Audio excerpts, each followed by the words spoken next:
The mining station floated in the darkness of space, orbiting a distant planet called Kepler 442b. It was a normal Tuesday morning when everything changed. Commander Helen Price stood near the large window of the observation deck, holding her coffee cup. She watched the stars like she did every morning, but today something unusual appeared in the distance. A ship was coming toward the station. Helen had seen many ships before, but nothing like this one. It was huge and strange. The hull looked like it was made from crystal bones and some kind of metal that seemed alive. Lights pulsed through the ship like veins carrying blood through a body. The whole thing glowed with a soft blue light. Helen put down her coffee cup. It was getting cold anyway. She walked quickly to the communications area where Danny Hayes was working. Danny was young, only 23 years old, but he was good at his job. When Helen reached his station, she saw that his face had gone white. "Commander, you need to look at this message," Danny said. His voice shook a little. "The translation computer is having trouble, but I think the visitor needs help." "Medical help?" Helen leaned over to read the screen. The words were broken and hard to understand, but some parts were clear. The message mentioned words like ancient, suffering, water, and dying. Helen felt her stomach tighten. Whatever was on that ship was in serious trouble. She made a quick decision. "Tell them they can dock at berth 7. Get Dr. Peter Walsh to the docking bay immediately. And find Claire Rodriguez, too." Danny looked confused. "Claire? She's a mechanic, not a doctor." "I know," Helen said, "but the message mentioned mechanical failure. Just get her." 20 minutes later, Helen stood in the docking bay near the airlock. Dr. Walsh stood beside her, carrying his medical bag. He was a tall man with gray hair and calm eyes. He had been a doctor for 30 years and had seen many strange things. But Helen could tell he was nervous. Claire Rodriguez arrived last, wiping grease from her hands with a dirty cloth. She was 31 years old and had been working on the station for 5 years. She could fix anything: life support systems, ice processors, communication arrays, anything mechanical. Her brown hair was pulled back in a messy ponytail, and she wore her usual work clothes covered in oil stains. "What's going on?" Claire asked. Danny said it was urgent. "We have a visitor," Helen said. "Something that needs help. Both medical and mechanical." The airlock began to open with a loud hissing sound. Steam poured out into the bay. The 3 humans stepped back without thinking about it. They waited as the steam cleared. What came through the airlock made them all freeze in place. It was a dragon. There was no other word that fit. The creature stood 12 feet tall, much bigger than any human. Its scales were beautiful, shifting between deep purple and midnight blue colors. The scales caught the light and seemed to glow. The dragon had wings folded against its back. The wings were thin enough to see through, stretched over delicate bones that looked strong despite their appearance. But what struck Helen most were the eyes. The dragon's eyes were large and intelligent. They were old eyes that had seen centuries pass by, and they were filled with pain. Deep, terrible pain that made Helen's heart ache just looking at them. The dragon moved forward slowly. Each step was careful and graceful, but Helen could see the effort it took. Around the dragon's neck was a metal collar with some kind of device attached to it. "I am Velithar," the dragon said. The voice came from the device on the collar, translating the dragon's actual sounds into English. The voice was deep and rumbling, like distant thunder. "And I am dying of thirst." Dr. Walsh was the first to recover from his shock. He stepped forward, though Helen could see his hands shaking a little. "We have water," he said. "As much as you need. We can bring it right away." The dragon made a sound that might have been a laugh, but it was bitter and sad. "I have traveled across half the galaxy looking for water, physician. I have drunk from 1,000 different worlds, but nothing stops the thirst that burns inside me." The great head lowered, and suddenly the dragon seemed smaller, crushed by pain. "For 107 of your years I have been unable to drink." "Not really drink. The water goes into my body, but it never reaches where it needs to go." Claire heard herself speaking before she could stop. "That sounds like a mechanical problem, not a medical one." The dragon's eyes fixed on her. For a moment, Claire felt like those ancient eyes could see right through her, reading every thought in her head. Then something changed in the dragon's expression. It might have been hope. "You are the first to understand, small one," Velithar said. "My people, the Dravanics, we are both living creatures and machines. Organic and synthetic, grown together from the moment we are born. And something inside me is broken." Helen felt her mind racing. A living machine, a creature that was both flesh and technology at the same time. It seemed impossible, but the dragon standing in front of her was proof that it was real. "Can you explain what's broken?" Dr. Walsh asked. He had pulled out his medical scanner and was pointing it at the dragon, though Helen could see confusion on his face as he looked at the readings. "Inside my body, there is a system," Vilethar said. "It distributes water throughout my body to every cell, every organ, like rivers flowing through a land. But 107 years ago, I was injured in a fight. A stupid fight over territory that neither side really needed. The injury seemed small at the time. I thought I had healed. But slowly, the system that moves water through my body began to fail." The dragon paused, and Helen could see the creature struggling with emotion. "Now when I drink, the water collects in one place near my heart. It sits there trapped, unable to flow to the rest of my body. I can drink oceans, but my cells remain thirsty. My scales are becoming brittle. My wings are growing stiff. In another year, maybe 2, my organs will start to shut down completely." Claire stepped closer, her fear forgotten. Her mechanic's mind was already working on the problem. "Have you asked others for help?" "There must be advanced doctors or engineers in the galaxy who could fix this." "Many have tried," Vilethar said, and the sadness in the translated voice was heavy. "I went to the Consortium of Healing Worlds. They have the best doctors in 7-star systems. They tried for months but failed. I went to the Synthetic Physicians of Andromeda Prime. They understand machines better than anyone. They also failed. I even visited the biosculptors of the Kelvin Expanse, beings who can reshape living tissue like clay. They could not help me either." "Why?" Helen asked. "What did they say?" "Some said the technology inside me was too mixed with my living body. They were afraid surgery would kill me. Others said they simply could not understand how the mechanism worked. The knowledge of how to build such things was lost millions of years ago. We Dravanics only maintain what our ancestors created. We no longer understand it fully ourselves." Claire felt the weight of those words. This dragon had traveled across the galaxy, seeking help from the greatest minds and healers in known space. And they had all failed. "So why come here?" she asked quietly. "We're just a small mining station. We don't have advanced medical technology." The dragon's eyes seemed to glow a little brighter. "Because I have heard stories about your species. The other races in the galaxy, they call humans the makers who see patterns. They say that humans can look at any broken thing, no matter how strange or foreign, and understand how to fix it. They say you have a gift for machines, an intuition that seems almost magical." Vilethar's head moved closer to Claire until the dragon's face was just a few feet from hers. "I came here because I have nothing left to lose but hope itself. And hope told me that if anyone in this galaxy could help me, it would be a human." Claire felt her heart pounding.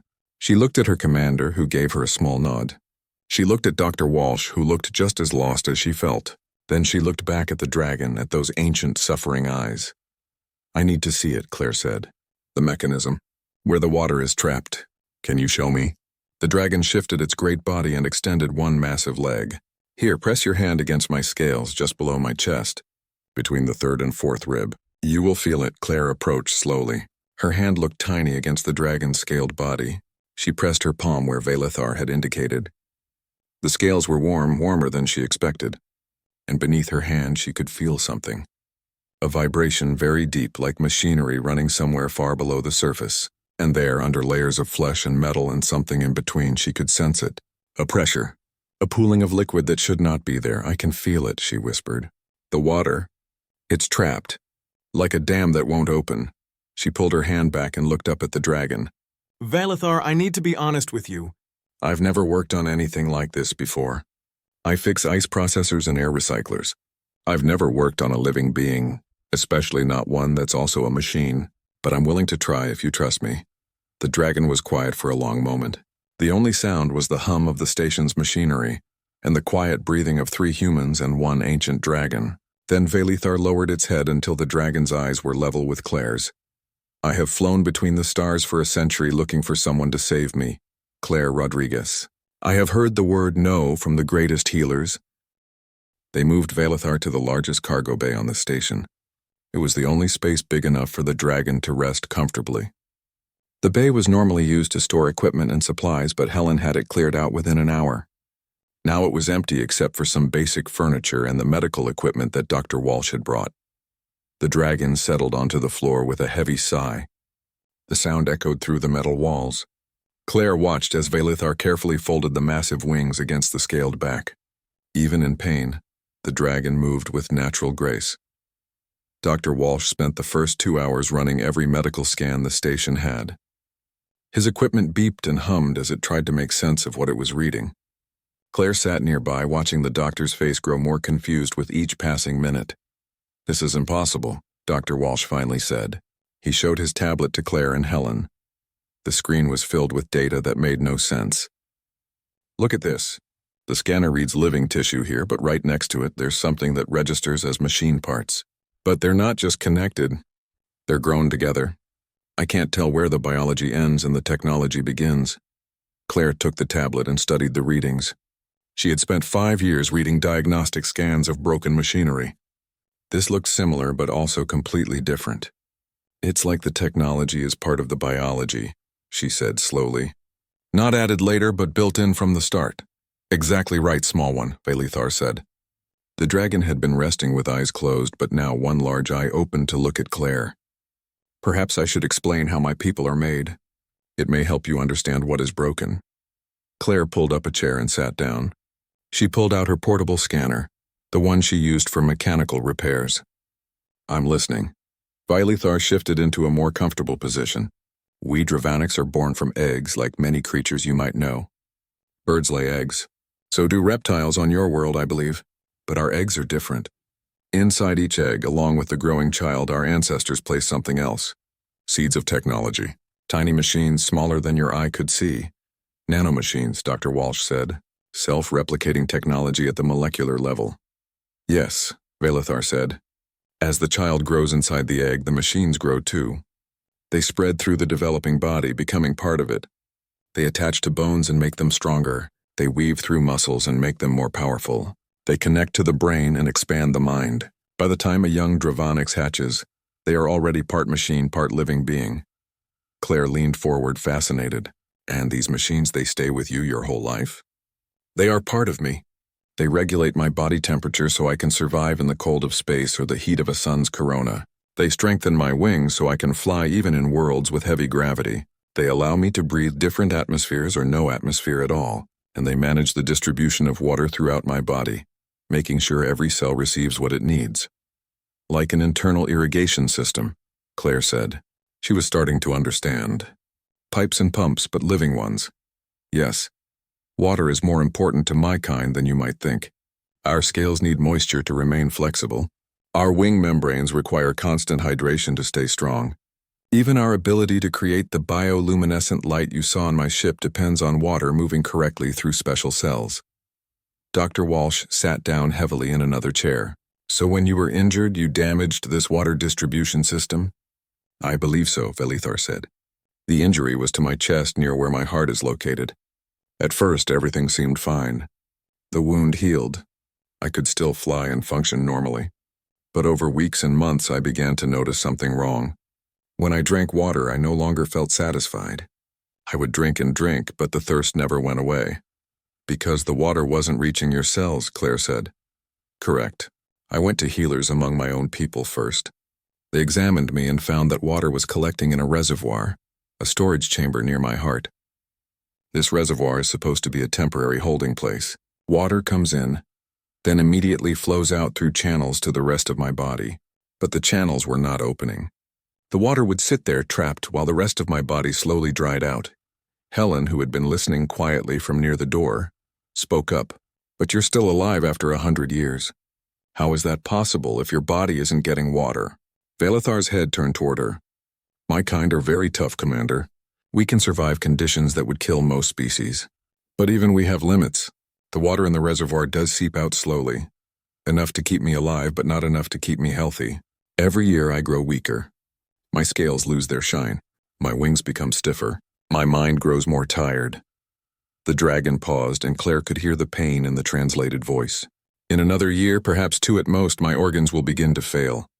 The tissues will become too dry to function. I will die slowly from the inside out, surrounded by water I cannot use."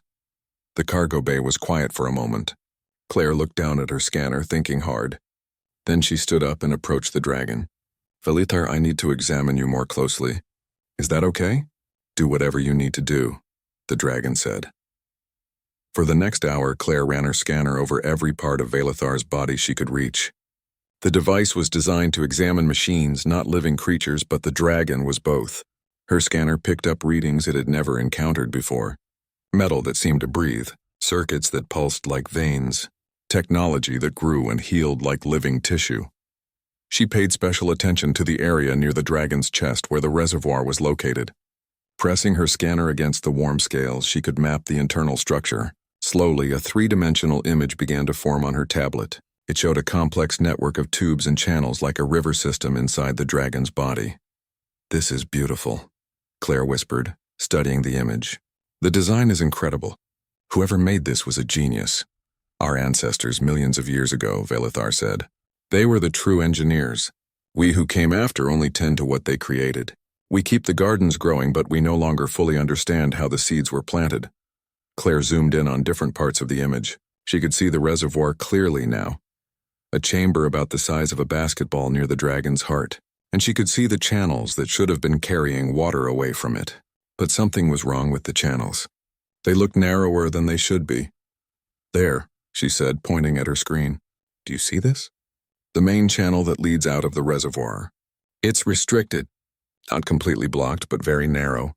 Dr. Walsh came over to look. Could it be scar tissue from the injury? Blocking the flow? Maybe, Claire said. She ran more scans, looking at the area from different angles. But if it's just scar tissue, why couldn't other doctors remove it? They have surgical tools far more advanced than anything we have here. Because it's not safe, Velithar said quietly. The scar tissue, if that is what it is, has become part of my structure. It supports the organs around it. Several doctors told me that removing it would cause more damage than it would fix. The risk was too great.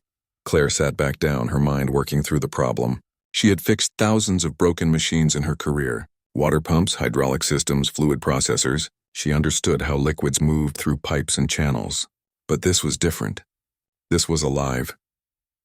She looked at the three-dimensional image again, rotating it slowly on her tablet. There was something about the design that nagged at her. A pattern she almost recognized but couldn't quite grasp. Velithar, she said slowly, when your people built this system, did they expect it to need repairs? The dragon's eyes focused on her. What do you mean? I mean, did they design it to be fixed if something went wrong? Or did they assume it would just work forever? Velithar was quiet for a moment, thinking. I do not know. Such knowledge was lost long ago. Claire stood up and began pacing. It helped her think. Every good engineer designs systems that can be maintained. Especially complex systems. There are always access panels, diagnostic ports, override controls. Ways to get in and fix things without tearing everything apart. But we've never found such things in Dravanic's biology, Dr. Walsh said. Because you were looking for physical access points, Claire said, excitement growing in her voice. Ports and panels like in a regular machine. But this isn't a regular machine. It's biotechnology. Maybe the access isn't physical. Maybe it's something else. She pulled up more detailed scans of the area around the reservoir. Zooming in as far as her scanner could go, she started to see something. Tiny structures around the main channel, too small to have noticed before. They looked like sensors of some kind. What are these? She asked, showing the image to Velithar. The dragon leaned closer, studying the screen. I do not know. I have never seen such detail of my own internal structure. Claire's heart was beating faster now. She was onto something. She could feel it. These look like sensors. They're positioned all around the channel. Dr. Walsh, your medical scanner, can it detect electrical activity? Yes, the doctor said. He quickly adjusted his equipment and pointed it at the dragon's chest. New data appeared on his screen. There is electrical activity, lots of it. Like nerve signals, but different. More organized. More. Claire barely slept for the next 3 days. She set up a small workshop in one corner of the cargo bay so she could stay close to Velithar.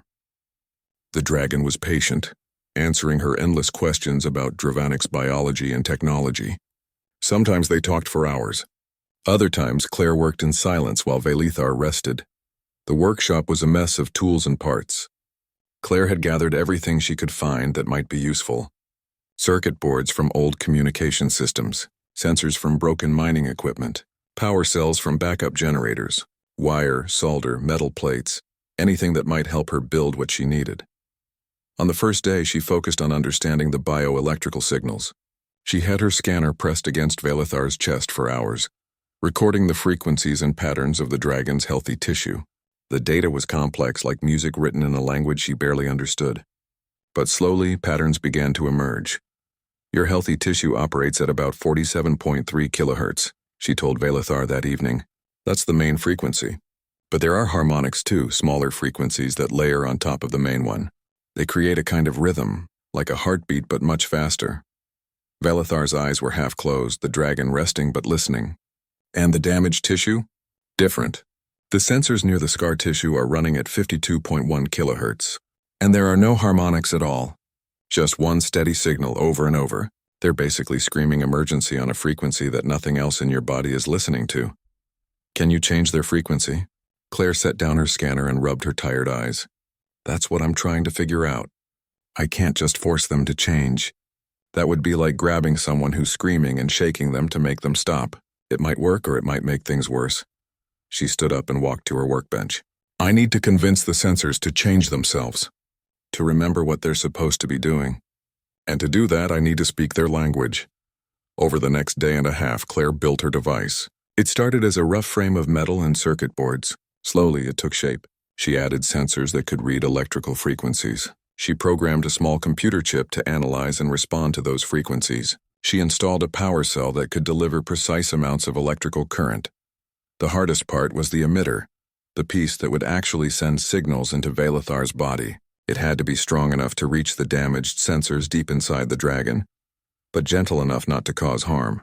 She tested 17 different designs before finding one that worked.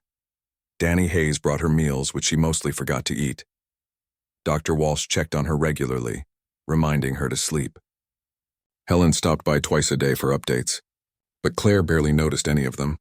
Her whole world had narrowed to the problem in front of her, and the dragon resting a few feet away. On the second night, while Claire was soldering connections on her device, Velithar began to talk. The dragon's voice was quiet, almost dreamlike. I have not told you much about my world, Velithar said. About Dravonis. Claire kept working, but she was listening. What's it like? Beautiful. There are canyons so deep that you can fly for hours before reaching the bottom. Forests made of crystals that grow 1,000 feet tall. They sing when the wind blows through them, a sound like bells made of light. Claire smiled despite her exhaustion. It sounds amazing. The sky is purple during the day because our sun is old, cooler than yours. And at night you can see 3 moons. We call them the sisters. Young dragons learn to fly by racing between them. Is that where you learned to fly? Yes, I was young once, though it is hard to remember now. I raced my siblings through the crystal forests. We dove into the deep canyons and soared above the mountain peaks. Flight was joy, pure, simple joy. Claire stopped working and looked at the dragon. In the dim light of the cargo bay, Velithar's scales still gleamed, but she could see the toll that a century of suffering had taken. The dragon looked tired in a way that went beyond physical exhaustion. You'll fly like that again, Claire said quietly. I'm going to fix this. I believe you, Velithar said. Do you know why? Why? Because you have not given up. Every other healer, every engineer and doctor I have met, they tried for a while and then stopped. They said it was too difficult, too dangerous, too unknown. But you keep working. You keep trying. Even when you are tired and frustrated, you do not stop. Claire felt her throat tighten with emotion. I can't stop. You're counting on me. No, Velithar said gently. You do not stop because it is in your nature. You see something broken and you must fix it. This is the gift of your people, Claire Rodriguez. You do not accept that things cannot be repaired. You find a way. Claire didn't know what to say to that, so she went back to her work. But Velithar's words stayed with her, giving her strength when her hands shook from exhaustion. By the morning of the 3rd day, the device was finished. It looked strange, like a metal fork crossed with a circuit board. There were sensor pads that would touch Velithar's scales, wires leading to the small computer, and the emitter that would send signals into the dragon's body. The whole thing was held together with solder and hope. Claire held it up, examining it from every angle. It wasn't pretty, but she thought it would work. At least she hoped it would work. Velithar, I'm ready to test this. Are you ready? The dragon raised its head. Over the past 3 days, Valithar had been growing weaker. The scales looked duller. The movements were slower. Time was running out. I am ready. Dr. Walsh came closer, his medical scanner active. I'll monitor your vital signs. If anything goes wrong, I can step in. Helen stood near the door, watching with worried eyes. Danny had come down from communications to see what would happen. Even some of the mining crew had gathered outside the cargo bay, looking through the windows. Claire knelt beside Valithar and positioned her device against the dragon's chest, right above where the reservoir sat. I'm going to start with just the sensors. They'll read your natural frequencies. This might feel strange. I trust you, Valithar said. Claire pressed the activation button. The device hummed to life. Thin filaments extended from the sensor pads, seeming to sink into Valithar's scales without breaking them. It was the biotechnology responding to the sensors, allowing them in. Valithar's whole body tensed. That is very strange indeed. I can feel something moving inside me, like insects crawling through my veins. That's the sensors reading your electrical signals. Just try to stay calm. Data began flowing to Claire's tablet, waves and patterns of electrical activity, the language of Valithar's biomachinery. She watched as her device mapped the healthy tissue first, establishing a baseline. Then it went deeper, finding the damaged areas. The difference was clear on her screen. The healthy tissue showed complex layered patterns, multiple frequencies working together in harmony, but the damaged sensors showed simple, harsh signals. No complexity, no variation, just the same emergency tone repeating endlessly. Okay, Claire said. I can see the problem clearly now. Your healthy tissue is at 47.3 kilohertz with harmonics at 94.6. The damaged sensors are locked at 52.1 with no harmonics. Can you fix it? Helen asked from across the bay. I'm going to try. Claire made adjustments to her device, programming it to create a bridge frequency, something between the damaged state and the healthy state. Valithar, this next part is going to feel more intense. I'm going to send signals into your body, trying to convince the damaged sensors to change their frequency. Do it, the dragon said. Claire activated the second phase. The device began emitting pulses, invisible but powerful. Valithar's entire body shuddered. The scales rippled like water. The wings extended involuntarily, spreading wide before folding back against the dragon's body. Status, Dr. Walsh called out, his scanner beeping rapidly. Heart rate is elevated, Valithar said through gritted teeth. The dragon's voice was strained. But stable. The sensation is like lightning dancing through my bones. It hurts, but I can endure it. Claire watched her tablet intensely. The damaged sensors were responding. Their frequency was shifting. 52.1 kilohertz dropping to 51.8, then 51.5, then 51.3. It was working, but so slowly. This is going to take time, she said. Hours, maybe. The sensors have been locked in this pattern for a century. They're not going to change quickly. Then we wait, Helen said. What followed were the longest hours of Claire's life. She sat beside Valithar, never moving, constantly monitoring the frequency shift. Her device made tiny adjustments, keeping the process smooth and steady. Too fast and the shock could damage the dragon. Too slow and Valithar might not have the strength to endure. The dragon breathed in deep, measured cycles.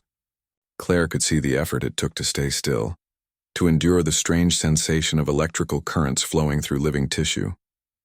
Sometimes Valithar's claws would scrape against the metal floor, leaving scratch marks. Sometimes the wings would tremble. But the dragon never complained, never asked her to stop. Danny brought food and water. Claire drank but didn't eat. Dr. Walsh watched his monitors, calling out vital signs every 30 minutes. Helen paced near the door, unable to sit still. After 6 hours, the frequency had dropped to 49.7 kilohertz. After 8 hours, 49.2, they were getting close, so close. But Claire could see that. For a moment, nothing happened. Valithar lay still on the floor of the cargo bay, breathing hard. Claire's hand hovered over her device, ready to make emergency changes if needed. Dr. Walsh stared at his medical scanner, watching the numbers change. Helen stood frozen near the door. Even the crew members watching through the windows held their breath. Then Valithar's eyes opened wide.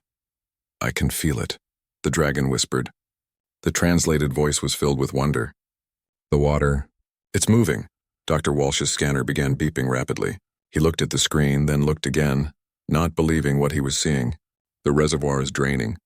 The water is flowing through the channels. It's actually working. Claire felt her legs go weak with relief. She sat down hard on the floor, still holding her device against Velithar's chest. How do you feel? She asked. Strange, Velithar said. After so long with the water trapped, feeling it move is almost painful. Like blood returning to a limb that has been numb. But it is a good pain, a healing pain. As they watched, changes began to happen across the dragon's body. The scales, which had been dull and almost gray, started to brighten. Color flowed back into them like sunrise spreading across a dark sky. The deep purple and midnight blue returned, and with them came a subtle glow from within. The wings, which had been folded tight against Velithar's back, began to relax. The membranes that had looked cracked and dry filled out, becoming smooth and translucent again. Claire could see the delicate bone structure inside them, and the network of tiny channels that carried water through the wing tissue. The bioluminescence is activating, Dr. Walsh said, his voice full of awe. The light-producing cells need water to function.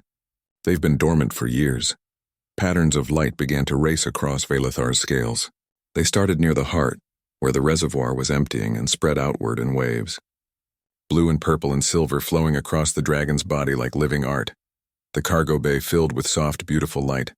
Velithar stood up slowly. The dragon rose to full height, 12 feet of ancient power and grace.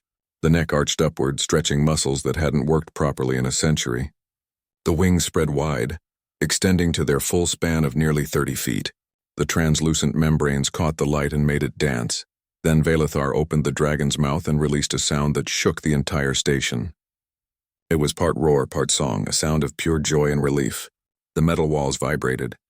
The windows rattled. The sound went on, echoing through every corridor and chamber of the mining station. When it finally ended, Claire realized she was crying. Tears ran down her face, but she was smiling. Around her, other people were reacting too. Dr. Walsh was wiping his eyes. Helen was grinning. Through the windows, she could see crew members cheering and hugging each other. Velithar lowered the great head, and Claire saw that the dragon was crying too. Tears fell from those ancient eyes, crystal drops that floated in the low gravity like tiny stars. Bring me water, Velithar said. The dragon's voice was thick with emotion. Please let me drink. Really drink for the first time in 100 years. Helen immediately spoke into her radio. Danny, get the largest water container we have down to Cargo Bay 3. Now. It took 10 minutes to bring the container. It was an industrial drum that the station used for coolant storage, now cleaned and filled with pure cold water. 4 crew members rolled it into the bay on a dolly. The drum held nearly 200 gallons. They opened the top and stepped back. Velithar approached slowly, almost reverently. The dragon lowered its head to the drum, and everyone in the bay held their breath. Velithar began to drink. At first, it was slow. Small sips, as if the dragon didn't quite believe it would work. But as the water flowed down Velithar's throat and into the body, as it spread through all the channels and reached all the cells that had been dry for so long, the dragon began to drink faster. The water level in the drum dropped steadily. 1 minute, 2 minutes, 5 minutes. Velithar drank, and this time the water went where it was supposed to go, not trapped in a useless reservoir, but flowing through the dragon's entire body, bringing life and health to every part. Claire watched her scanner. The readings were beautiful. Water moving through channels like rivers flowing to the sea, cells rehydrating, tissues plumping up with moisture, systems that had been struggling to function now running smoothly. After 10 minutes, the drum was empty. Velithar raised its head from the container, water dripping from the dragon's jaws. The transformation was complete. The scales gleamed like polished jewels. The wings moved with fluid grace, folding and unfolding easily. The eyes that had been dimmed by pain now shone with life and vitality. I had forgotten, Velithar said softly, what it felt like to be whole, to drink and feel satisfied, to move without pain. I had almost forgotten what it meant to be truly alive. Claire approached the dragon, feeling small but also proud. How do you feel now? Velithar lowered its head until the dragon's face was level with hers. I feel reborn, Claire Rodriguez. You have given me more than relief from suffering. You have given me back my future. You have given me back my life. The dragon turned to address everyone in the cargo bay. I am Velithar, elder of the Dravanics. I have lived for more than 1,000 of your years. I have seen stars born and die. I have crossed the galaxy in search of salvation. And I found it here, on this small mining station with a human mechanic who refused to give up. Valathar's voice grew stronger, more formal. Let it be known across all the stars that Claire Rodriguez is a friend to my people for all time. Let it be known that when the greatest healers in the galaxy failed, it was a human who saw what others could not see. It was a human who understood what others could not understand. It was a human who fixed what others said could not be fixed. Helen stepped forward. Valathar, you're welcome to stay here as long as you need to recover your strength. I am grateful, Commander. I would like to stay for a short time, if I may. Not just to recover, but to help Claire document what she has done. Other Dravanics may suffer the same problem in the future. They should know that there is hope. They should know where to find help. Over the next week, Valathar stayed at the station. The dragon regained strength quickly now that water was flowing properly through the massive body. Claire spent hours with Valathar, recording everything about the repair process. They created detailed files showing how the bioelectrical sensors worked, what frequencies they responded to, and how to reset them if they malfunctioned. Valathar insisted that all this information be shared freely.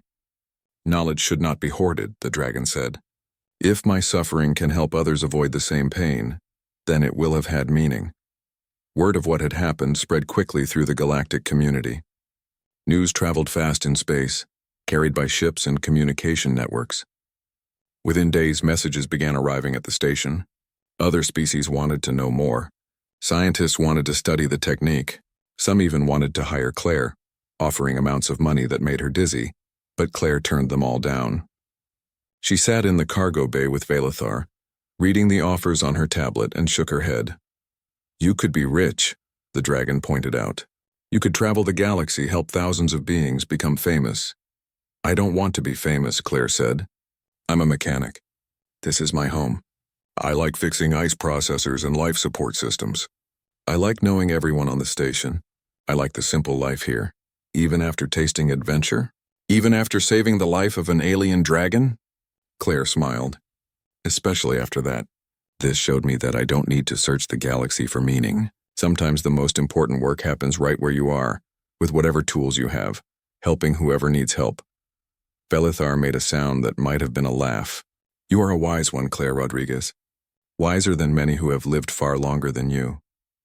On the evening before Valathar was scheduled to leave, the dragon asked Claire to come to the observation deck. They stood together looking out at the stars. Valathar's ship was visible in the distance, its bioluminescent hull glowing softly. I have something for you, Valathar said. The dragon moved one massive forelimb forward. Held in the claws was a single scale, one of the large ones from near the heart where the reservoir had been. Claire took it carefully. The scale was about the size of her hand, smooth and warm. It shimmered with internal light, colors shifting as she turned it. It's beautiful, but won't you need it? It will grow back, Valathar assured her. My people shed and regrow scales throughout our lives. But this one is special. It carries a record of what you did, encoded in its structure at the molecular level. Any Dravanics who sees it will be able to read that record. They will know exactly what happened here. A living document, Claire said, understanding. More than that, it is proof. Proof that you are a friend to my people. Any Dravanics who sees this scale will know that you saved one of our elders. They will treat you with honor and respect, and if you ever need help, any Dravanics anywhere will come to your aid. Claire felt tears in her eyes again. Thank you, Valathar. I'll treasure this. Thank you, Claire Rodriguez, for my life, for my future, for believing that even the impossible can be fixed. They stood in silence for a while, watching the stars. Then Valathar spoke. Life on the mining station slowly returned to normal after Valathar left. Claire went back to her regular work, fixing the machines that kept the station running. She repaired a broken water recycler in Sector 4. She replaced a faulty pressure seal on Airlock 2. She upgraded the mining equipment that processed ice from the nearby moon. Simple work. Familiar work. But things had changed. Even if the daily routine looked the same, the scale that Valathar had given her sat on her workbench in the engineering bay. Claire had mounted it on a small stand so it wouldn't get damaged. Sometimes when she was working on a difficult problem, she would glance at it. The way the light moved through the scale reminded her that even impossible problems could have solutions. The crew treated her differently now, too. Not in a bad way, but people looked at her with new respect. Danny would bring her extra coffee during long repair jobs. Dr. Walsh asked her opinion on medical equipment malfunctions, even though that wasn't really her area. Helen had quietly given her a raise, along with a note that said simply, "For services beyond the call of duty." But the biggest changes came from outside the station. 2 weeks after Valithar left, the first message arrived. It was from a Dravanix named Kelthrin, sent from a world halfway across the galaxy. The message explained that Kelthrin's younger sister was experiencing symptoms similar to what Valithar had described. The water distribution system was malfunctioning. Could Claire help? Claire spent 3 days on long-distance communication calls with Kelthrin, walking another mechanic through the process of building a frequency device. She shared all the files she and Valithar had created. She explained the theory, the risks, and the technique. And when Kelthrin reported success when the sister was healed, Claire felt a warm glow of satisfaction. More messages came. Some were from Dravanix seeking help with their own medical issues. Others were from different species who had heard the story and wanted to know if human engineering could solve their problems too. Claire helped when she could, sharing information freely, just as Valithar had wanted. One message came from an organization called the Galactic Institute of Biomechanical Studies. They wanted to give Claire an award for her breakthrough in cross-species biotechnology. She politely declined, but she did agree to let them add her technique to their databases so other healers could learn from it. 3 months after Valithar's departure, something unexpected happened. Claire was in the middle of replacing a circuit board in the station's main computer when Helen called her to the docking bay. "We have visitors," Helen said over the radio. "You're going to want to see this." Claire wiped her hands and headed to the bay, wondering what could be so important. When she arrived, she found Helen, Dr. Walsh, Danny, and about a dozen other crew members all staring out the observation window. In the docking space outside were 3 ships, beautiful organic vessels that glowed with internal light. "Dravanix ships, they asked for you specifically," Helen said. "They want to speak with Claire Rodriguez." The ships docked and their passengers came aboard. 3 Dravanix, each one magnificent and different. The first was smaller than Valithar, with scales that shimmered green and gold. The second was massive, even bigger than Valithar, with scales of deep red. The third was somewhere in between, colored in shades of silver and white. They introduced themselves. The green one was Kelthrin, the same Dravanix Claire had helped over the communication channels. The red one was called Morphak, an elder of the Dravanix people. The silver one was Lysara, who served as a speaker and diplomat. "We have come to thank you," Morphak said. The elder's voice was deep and powerful. "What you did for Valithar, and what you taught to Kelthrin has already helped 7 of our people. 7 lives saved because you shared your knowledge freely." "I was happy to help," Claire said. She felt overwhelmed by the presence of 3 dragons in the docking bay. "We bring you gifts," Lysara said. The silver dragon gestured, and crew members from the ships began bringing in containers. Technology from our world, medical supplies, rare minerals, things that may be useful to your station. "That's not necessary," Helen said, though Claire could see the commander's eyes widen at the sight of some of the advanced equipment. "It is necessary," Morphak said firmly. "Your people gave us back one of our elders. You gave us knowledge that will save lives for generations to come. This is the least we can do." But the gifts weren't the real reason for the visit. After the supplies were unloaded, Lysara approached Claire directly. "There is another matter," the silver dragon said. "We would like to invite you to visit Dravonis, our homeworld. Our people wish to honor you properly, and our engineers wish to learn from you. There are other biomechanical problems we face, other challenges we have not been able to solve. We believe your unique perspective could help." Claire felt a flutter of excitement in her chest. To visit an alien world, to see the crystal forests and purple skies that Valithar had described, it was tempting. But she looked around the docking bay, at the familiar metal walls, at her crewmates who had become her family. "I appreciate the offer," Claire said carefully, "but this is my home. My work is here." Morphak made a sound that might have been approval. "Valithar said you would say that. The elder told us you were someone who knew where you belonged. However," Lysara continued, "the invitation remains open. Always. If you ever change your mind. If you ever want to visit, you need only send word. Any Dravanix ship will bring you to our world." Thank you, Claire said. That means a lot. The three dragons stayed for 2 days, sharing stories of their world and learning about the mining station. Kelthrin spent hours with Claire, discussing the technical details of biomechanical repair. Morfax spoke with Helen about establishing formal relations between the Draveniks and human colonies. Lysara entertained the crew with tales of flying through space and visiting distant stars. When they finally left, the station felt a little empty. But the gifts remained. Advanced medical equipment that Dr. Walsh studied with fascination. Mining tools that were more efficient than anything the station had owned before. And a communication device that would allow instant contact with the Draveniks' homeworld, across any distance. Life continued. Claire fixed machines. The station mined ice. Ships came and went. But now, occasionally, some of those ships were Draveniks' vessels, stopping by to say hello or to bring news from across the galaxy. 6 months after Valethar's healing, Claire received a personal message. It was audio only, but she recognized the voice immediately. "Hello, Claire Rodriguez," Valethar said. The dragon's voice was warm and strong. "I hope this message finds you well. I wanted you to know that I have returned to Dravonis. I am home among my people, flying through the crystal forests once again. The joy of it is beyond words." There was a pause, and Claire could hear the emotion in Valethar's voice when it continued. "I have told everyone what you did for me. You are famous here, Claire. Songs are sung about the human mechanic who saved an elder. Younglings learn your name in their history lessons. You are part of our story now forever." Another pause. "But more importantly, you are my friend, and I hope that someday you will come to visit. I would love to show you my world, to take you flying through the crystal forests, to let you see the 3 moons rise over the deep canyons. The invitation is always open, always. Until we meet again, fly well, my friend." The message ended. Claire sat in her small quarters holding the communication device, feeling a mix of emotions. Pride, happiness, a little bit of homesickness for a place she had never been. She looked at the scale on her shelf, glowing softly in the dim light.